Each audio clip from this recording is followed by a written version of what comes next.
Selamat datang di panduan bertahan hidup digital yang paling jujur. Jika Anda seorang kreator yang mulai dikenal, selamat.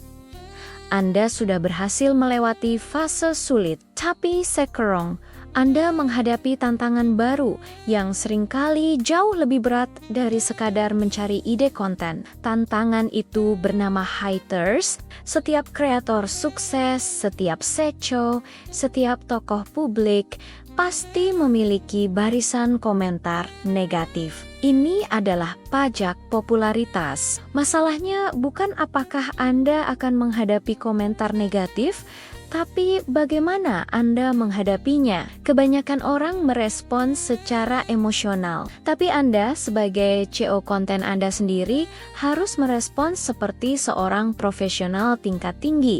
Kita akan membedah strategi psikologis untuk menjaga kesehatan mental Anda dari serangan daring, mengajarkan cara membedakan kritik konstruktif dan serangan pribadi, serta memberikan skrip respons cerdas yang dapat membungkam troll tanpa harus terlibat dalam drama yang mereka inginkan. Ini bukan tentang menjadi defensif. Ini tentang menjadi dominan secara profesional. Mari kita mulai. Fase 1, membangun perisai psikologis digital. Sebelum kita membahas respons verbal, kita harus mengamankan benteng internal Anda. Komentar negatif dirancang untuk menyakiti dan memicu respons emosional. Tugas pertama Anda adalah menolak undangan emosional itu. 1. Pisahkan diri Anda dari konten Anda. Kesalahan terbesar kreator adalah menganggap serangan terhadap konten sebagai serangan terhadap identitas diri mereka. Anda bukan karya Anda.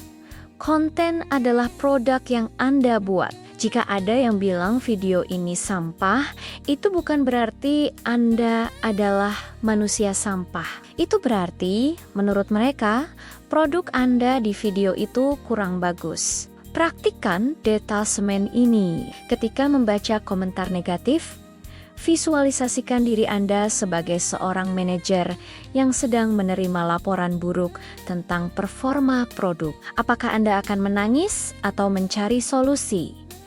Tentu, mencari solusi. 2. Pahami hukum proyeksi haters. Jarang sekali menyerang karena alasan yang benar-benar rasional. Mereka menyerang karena ada sesuatu dalam diri mereka yang tidak beres. Rasa iri, ketidakpuasan, atau mereka sedang mengalami hari yang buruk dan mencari target termudah. Komentar negatif adalah cerminan dari pemberi komentar, bukan cerminan dari nilai Anda.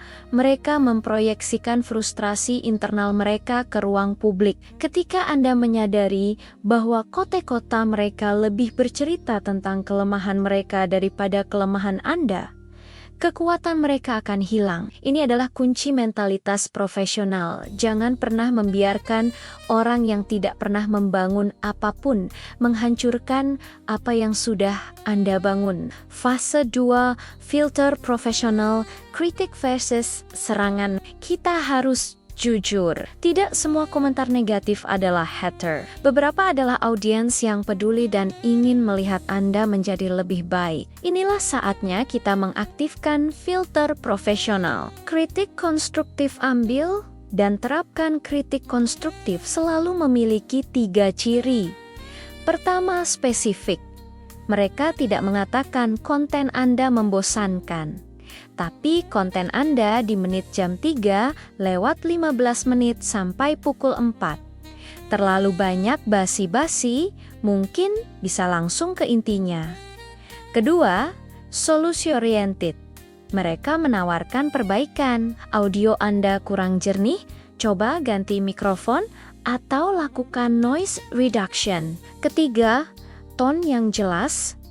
Walaupun disampaikan dengan tegas, tujuannya jelas untuk membantu meningkatkan kualitas. Jika Anda menemukan komentar yang jatuh dalam kategori ini, anggaplah itu sebagai hadiah. Orang itu menghabiskan waktu mereka untuk membantu Anda meningkatkan produk Anda tanpa bayaran. Berikan ucapan terima kasih sederhana dan terapkan. Serangan pribadi abaikan dan hapus ini adalah 80% dari komentar negatif yang harus Anda abaikan. Ciri-cirinya, pertama, VG dan emosional. Kamu jelek, kontenmu sampah, nggak jelas banget. Kedua, menyerang identitas, menghina penampilan, ras, agama, atau status sosial. Ini tidak ada hubungannya dengan konten Anda.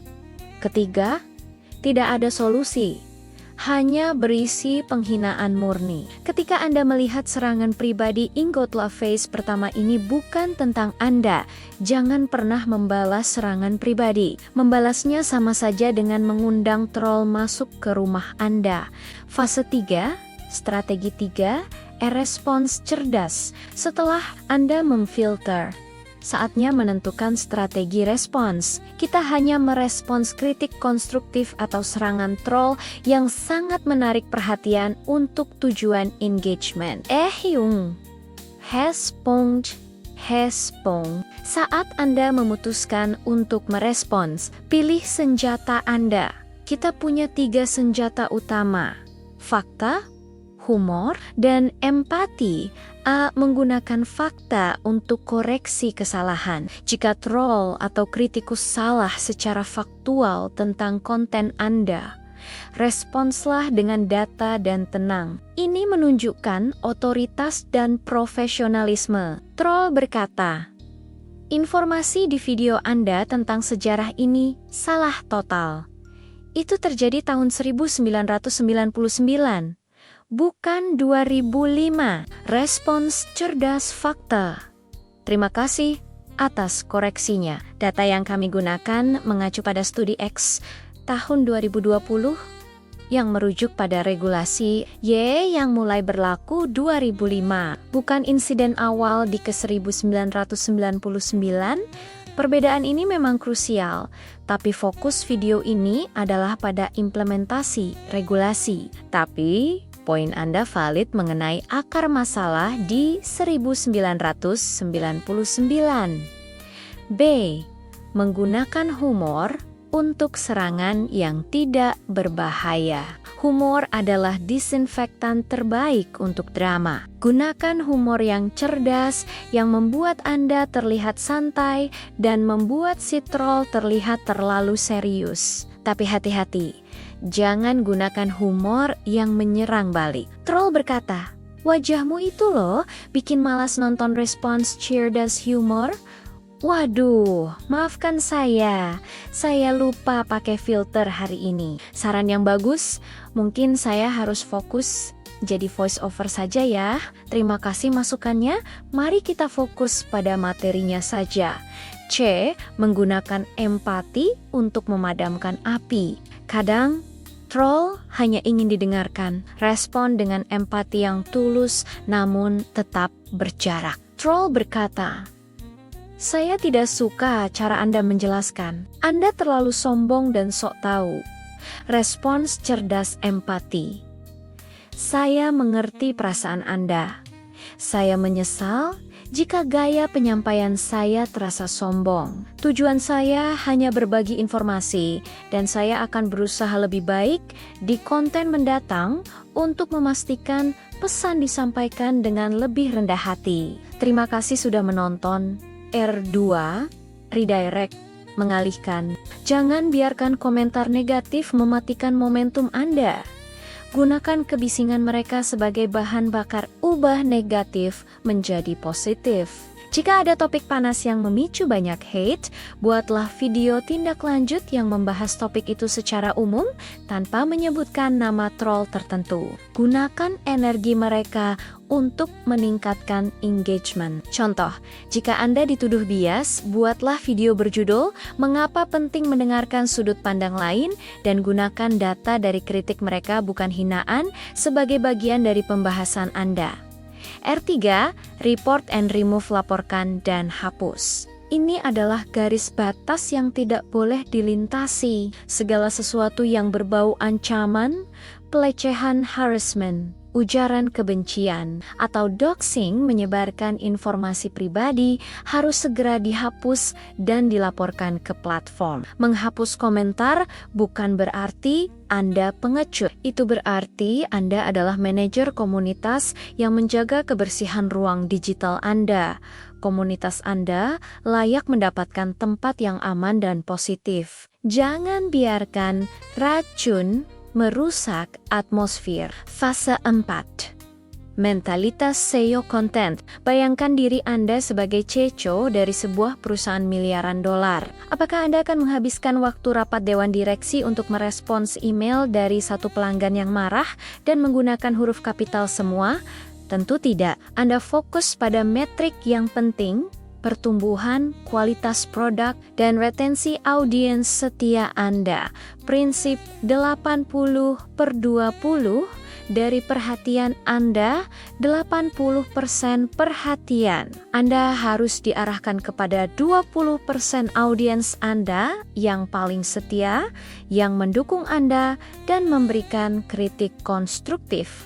20% perhatian. Anda bisa dibagi untuk 10% menganalisis mengapa troll itu berkomentar, apakah ada pola yang bisa dipelajari, dan 10% untuk respons cerdas sesekali R1. Jika Anda membalas setiap troll, Anda sedang membayar mereka dengan waktu dan energi berharga Anda. Itu adalah kerugian finansial yang sebenarnya. Script practice untuk troll vague. Ketika Anda mendapat komentar seperti Anda tidak tahu apa-apa, berhenti membuat konten. Respon 1 The Fact Checker, saya menghargai inputnya. Jika Anda bisa tunjukkan bagian spesifik mana yang keliru, saya akan senang untuk meninjaunya dan belajar dari Anda. Ini membungkam mereka karena mereka tidak punya argumen spesifik. Respon 2 The Dismissal. Terima kasih sudah menonton sampai akhir. Semoga hari Anda menyenangkan, pendek, profesional, mengakhiri percakapan tanpa drama. Menghadapi haters bukanlah tentang memenangkan argumen. Itu adalah tentang memenangkan kedamaian mental dan mempertahankan citra profesional Anda. Kreator profesional menggunakan hate sebagai alat ukur. Jika mereka semakin banyak, itu artinya Anda semakin relevan. Jika Anda tidak pernah dikritik, mungkin Anda tidak melakukan sesuatu yang cukup berani. Kenakan perisai psikologis Anda, aktifkan filter profesional Anda, terapkan strategi 3R, dan yang terpenting, teruslah membangun dan fokus pada audiens yang mencintai apa yang Anda lakukan. Tinggalkan kebiasaan defensif. Mulailah merespons seperti CEO konten Anda. Sampai jumpa di konten berikutnya.